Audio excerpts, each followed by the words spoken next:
Hi, my name is Heather Lovelace on behalf of Itsy Bitsy Book Bits, and I will be reading from the first chapter of How, a Stalker series novel by Megan Mitchum. Chapter 1, Raid. Again? She'd been 5 times in the past hour. Libby Irish snapped her boots together and clenched her legs. No room to cross them. The tactical response vehicle traded its consistent jitter for an all-out lurch. An expletive popped like a flashbang from the front, and Joel toppled as though a sniper's bullet had cut him down. She wasn't that lucky. A terrible thought. There it was, all the same. Travis, the FBI SWAT team leader, stayed him with a single massive hand. He nodded toward the top of the rig. "Handle, before you end up with your face in someone's barrel." Laughs and whoops reverberated around the 8x4 footprint. Out of 12 federal agents cramped in the tin can, she was the only woman, and the only one who kept her snicker to herself. Hell, if Irish had found us a decent point of entry, we wouldn't be tossed around like a bunch of pinballs. Joel grabbed the handle with both of his shaking fists. She wished Travis had let Joel take a barrel to the nose, but showed no outward reaction to the man's ignorant words. At least she was the only one who knew she had to pee. Her hands were as sure as the big guys next to her, and she took solace in that. "You should be kissing Iris's ass." Travis hitched an elbow toward her. "She found this route when none of us did. Dodging potholes in a rig is a fuckload better than dodging bullets in Kevlar." The men answered with nods, grunts, and hell yeses. Libby schooled her features as though she hadn't heard a thing. The Atta girl spun in the vortex of her mind, bringing fresh air to a space caught in the vacuum of office politics. With a boss who hated her based solely on her gender, covertly of course, this was a banner day in so many ways. Ross Quinn, her boss, knew how to play the game, which was why Joel was here at all. The dummy had his chance at this case for the past 3 years, and had turned up squat.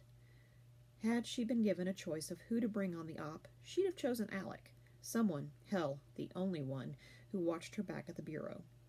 Until Travis. 60 seconds till contact.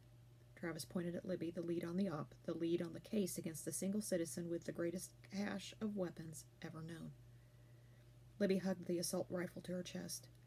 She was all for the Second Amendment. However, stockpiling to start a rebellion from a tyrannical government that didn't exist except inside the schizophrenic's mind?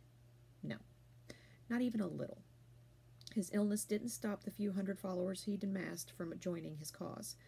That put everyday citizens in harm's way and infringed on everyone's civil rights.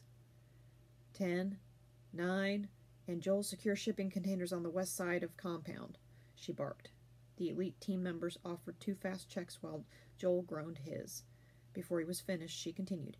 876 rear entrance breach, they confirmed quickly. They knew this. Everyone on the mission knew it.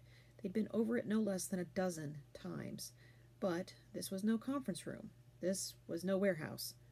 This was go time. 5 west side of the house and 4 the east side. The men nearest her clipped their confirmations. 3-2 with me at the front. The 2 standing in front of her pumped fists and offered her nods. There's 1 known occupant in the house, our target, Daryl Hagerty. Haul ass to your posts. We move together at Travis's command.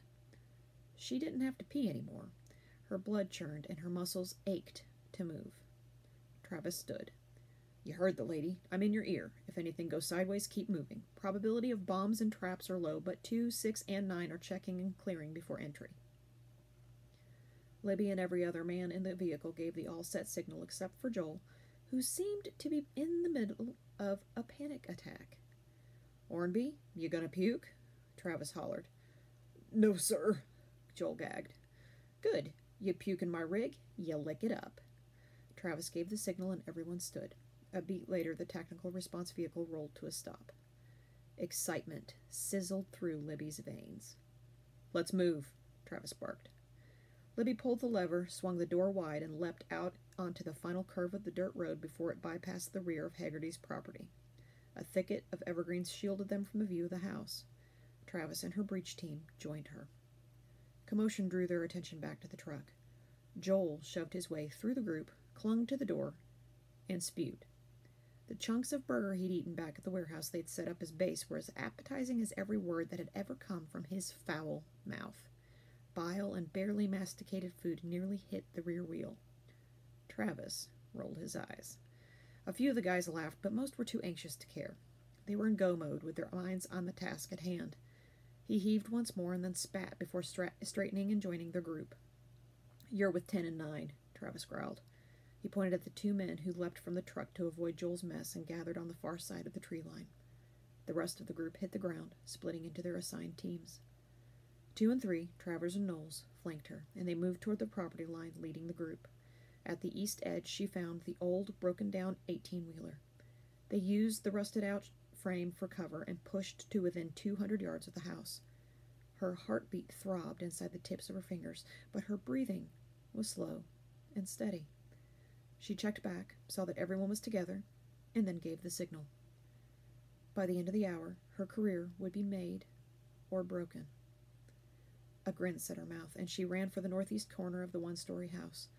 Cut and crinkled wiring hung from a metal pipe protruding from the ceiling. Yellow paint curled up from the siding, revealing worn brown underneath. The sound of static found Libby's ears. It was as if the house itself was a static channel on an old bubble-front television. Operable, but no longer functional. Most of the skirting had long ago fallen from around the structure. It littered the ground along with shards of glass from cracked windows that had been boarded up. She signaled Travers and Knowles. They nodded, and the group pushed carefully forward, dodging slats and rusty nails as they made their way to the front porch. "C-team, in place and ready," they said through her earpiece. The sound of static grew louder still. Movement of a white curtain froze her to the ground just an inch past the front edge of the house. Travers's barrel jerked high, toward the center of mass through the wall. Knowles swiveled toward the rear of the house, centering his weapon at the window in the middle of the long wall. Libby held her breath. She eased to the slats 1 centimeter at a time, reaching for a mirror in her vest, and lifted the telescoping lens around the corner.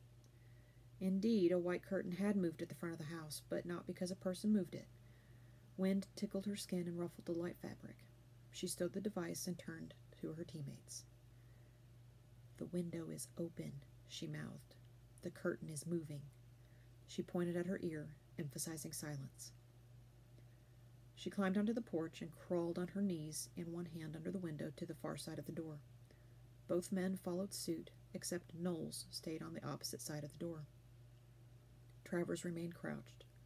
He let the M4 carbine slip to his side, held in place by a strap, and then produced a tiny camera on a bendable housing from his pocket and slipped it under the door near the corner. He pulled a phone from his pocket and watched as a video of the cluttered room beyond filled the screen. Haggerty sat in a recliner 10 feet from the front door. A laptop balanced on his hoisted legs. The dirty bottoms of his swollen bare feet rested on a threadbare footrest. His fingers pecked at the keys. Libby expected to see guns of every shape and size littering the tabletops, countertops, and end tables, and even leaned against walls, but there were none. Well, not zero, but not near the count she had expected. Her stomach bottomed out. The nausea Joel had been battling minutes ago caught up with her. Maybe there had been something in the burgers. If only. This was her guy, no question. She followed up on the deliveries, his web traffic, and the satellite images. The guns had to be in the shipping containers. They had to be. Travers directed her attention to the end table near the recliner. There was a gun. One freaking gun. A single gun. Woohoo! She only cared about that one gun because it was really close to her suspect. Knowles hugged his rifle a little closer to his chest. Travers nodded. They were all thinking the same things. Is this the guy? How do we get him without getting shot? Libby signaled Knowles, pointed at her flash grenade, then to his, and then at the open window. He nodded. The camera panned up and around. There were no traps, no bombs, none that they could see anyway. Travers stashed the equipment and then nodded. Libby covered her mouth. "A-team in place and ready," she whispered into the comms. Then they waited. The more time that passed, the larger and more terrifying doubts shadows became. Sure, Joel hadn't found any leads on the case. In the year that she'd had the case, she'd found leads. 3 dead ends. And this one. What if this one, the one that utilized hundreds of man-hours, SWAT, and base support, was another dead end. If it was, she hoped Haggerty was a good shot and went for her first. "B-team in place and ready," they whispered. Knowles pulled the flashbang from his vest. Libby pulled hers. Travers pulled the battering ram from his pack. "On my mark," Travers breathed ever so quietly into the comms. 3, 2, 1. The old wood splintered. Knowles launched his grenade through the open window. The door flew wide. Libby chunked hers into the house. Boom! Boom! They moved as a unit through the door and into the house in seconds. Haggerty's laptop lay on the ground. He screamed and lunged for his gun. "No!" Libby screamed and trained the barrel of her Glock on his chest. She did not want to shoot him, but she would. Haggerty's watering eyes found her gaze and stalled for a beat. It was all the time Knowles needed to secure Haggerty's pistol and continue through the house, clearing as he went. The team poured in from the rear and split off in their respective directions. Libby stared at the scraggly kept, bearded man who tested the stability of the oversized chair. "Daryl Haggerty?" He glared at her. "Federal Bureau of Investigation. We have reason to believe you have illegally amassed a significant cache of weapons." Travers moved in with cuffs, grabbed the man's left hand, and placed the binding around his meaty wrist. In a flash, Haggerty plunged his right hand between the chair's cushion and his big thigh. The bright silver of a long-barreled handgun gleamed as he drew it from the chair. "Gun!" Libby fired a single round. It tore through the first two knuckles of his right hand. The Desert Eagle 50 AE clattered to the ground. Daryl Haggerty shrieked as though he'd never seen blood. Knowles skidded to a halt in the center of the room. "Fuck me." "Fuck you!" Travers squealed. "Fuck me! I thought I was shot." "Would have been." Knowles rushed forward and helped him cuff Haggerty. The two agents hauled the man across the small living room and through the splintered front door away from the other stashed weapons. "I need medical attention for Haggerty and a report on those shipping containers," Libby demanded into the comms. "Critical?" someone asked. "Negative," she assured, though the guy crying wouldn't believe it. "Joel, containers?" Libby barked. "I don't know how to tell you this," Joel wheezed. Libby's heart sank. "This is 10. They're loaded. Stuffed so full you'll be here cataloging for days. Hell, weeks. I've never seen so many guns. And I'm from Alabama."